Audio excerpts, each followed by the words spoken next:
Who's going to talk for? Oh shit! I just lost it. All right.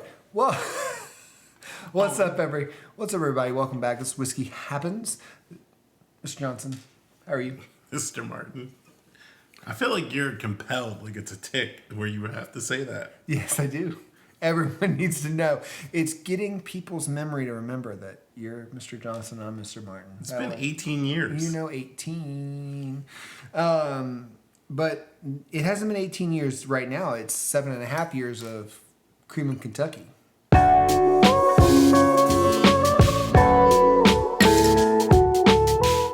So we are trying the bottled and bond rye whiskey. This is barrel number 2, bottle number 148. Like I said, 7.5 years. So this one here is really interesting because it is something a little different that I haven't seen. On the back it says right here, double rick, which I'd love to know what that meant. Like, did they put it in 2 different rick houses? Is it, how did that happen? Well, it's only 16 barrels, so I guess like if you wanted to move 16 barrels to another rick house, that could be interesting. Well, what I also find interesting is that this one's 7.5 years, but they said that it is 7.5 years and potentially 8. So they had 16 barrels of 7.5 and 8. So we have the 7.5. Let us know if you've seen the 8 out there. Like, we didn't see an 8. We just saw 7.5s. That's what everybody talked about. Technically, we only saw one bottle. This is true. We have friends, though. Yeah, got a bottle. Most people have friends. Sorry if you don't. I didn't mean to trigger you. Don't trigger people. Yeah. But Phil and John did get the same bottle. So I'm wondering, though, if they got 7.5s as well. Because I think we should just call them the Spooky Boys. I don't think we can do that. Just John's the spooky man. Yeah. Phil's not the spooky man. But I will say this is a one of the things I didn't know, and I had to read the back of the label for.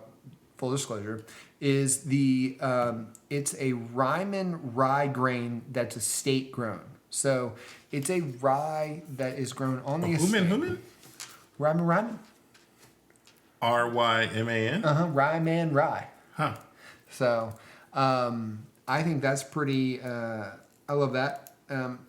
Okay. Had nothing to say about that. It's okay. If you never see us again, you know what happened. You do. Bottled and Bond, good old Jimmy Rutledge. I've never had a Cream of Kentucky product other than the 13-year. And I say 13-year with a question mark because now I'm thinking, was it a 15-year? No, it wasn't a 15-year. Okay. It wasn't a 15-year, but we've had this one, and we also had the regular bottled and bond that was just really, really good in general. That I've bought a couple times, and they are different. They taste a little bit different. The very first one I ever had was really amazing, actually, and the rest have been okay. Nothing wrong with them, but you can't really go wrong with Mr. Rutledge. He does a fabulous job at blending, and so. Why don't you nose that real quick and tell me what you think? It's an off-putting nose. This is the first time, and I can tell by his nonverbals, he smells the same funk I do. This is definitely the first time this has ever happened. Yeah, so super rye funk. That's got the super rye funk. But see, you don't like traditional rye, and this is smelling like more traditional rye. But I don't think it's traditional rye at all. No, sir. It might be we just opened it. I mean, it's been sitting in a car for a little while. I don't know. We nose it. Let's taste it. Yeah, but give me one note. I can't. My nostrils are clogged from everything else. Like, it would be a cop-out to say ethanol, but like, there is just... Oh shit, that's good. Have you tried it? No, there's a funk that I'm not skimming over. All right, I'll taste it.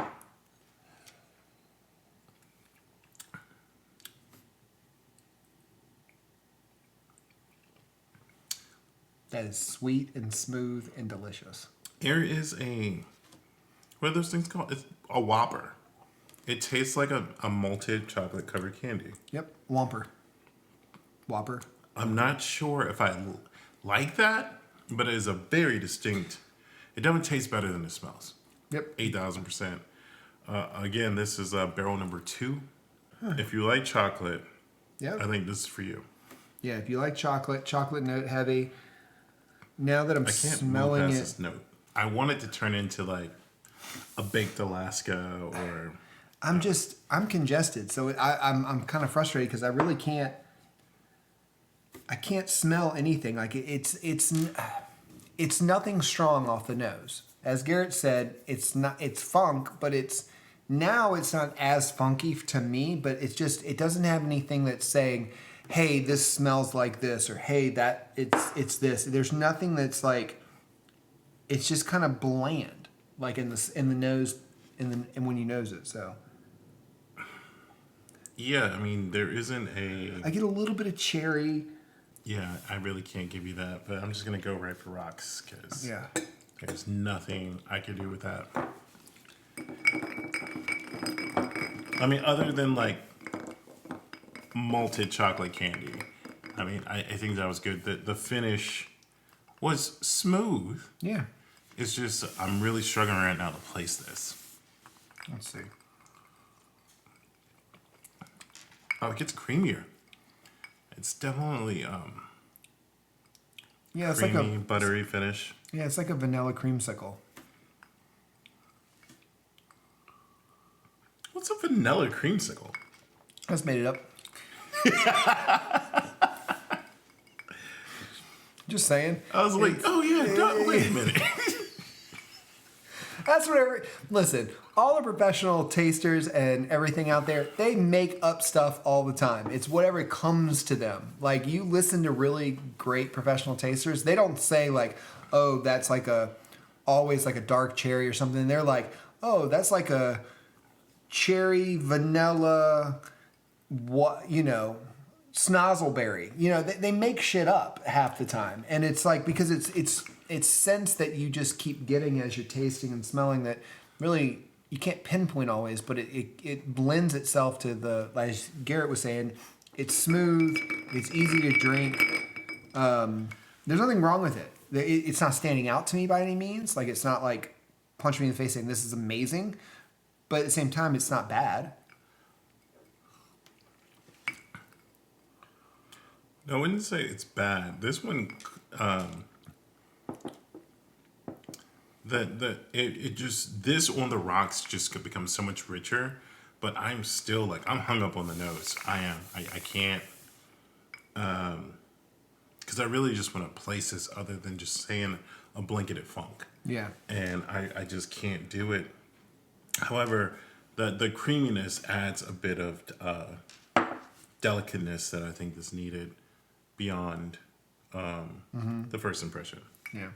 Well, I mean, I kind of think it's more of like a now going back into the empty glass. It's more like a it gives me kind of a Willet pot still smell.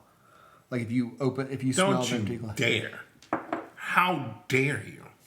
Also, Willet Pot still has a new formulated mash bill. Smell it. Smell it. Tell me it doesn't. No, it doesn't. Okay. Pot still does not. Look, I know Willet Pot smell or pot smell. Look what you got me doing. Willet Pot still doesn't have a good rep. I happen to be a fan of it. I know I'm alone in this, but I would not put these together.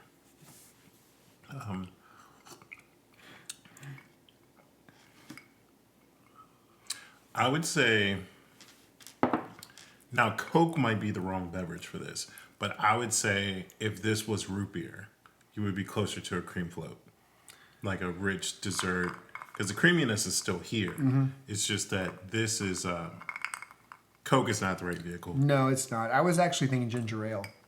Okay. I was thinking ginger ale with the bite of ginger ale with that would actually be really good together if you wanted to mix it with something.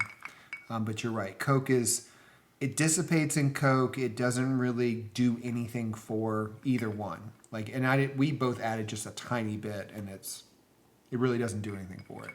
No, it doesn't. I think it's interesting that we both in our minds went to a root-based soda. Mm-hmm. Maybe that's what we're smelling. Maybe that's why we can't pinpoint it. It's maybe too earthy. Yeah, maybe it's real super earthy, and that's what we're not thinking through what kind of herbs it would relay.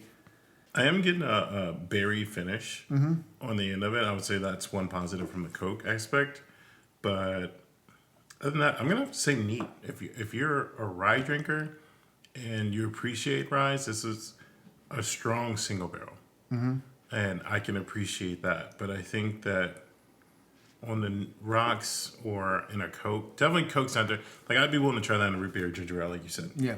But Coke is definitely not the right place for this. No, I would definitely say I wouldn't put it in a Coke either. I'm having a tough time between neat and on the rocks. I think, and that depends.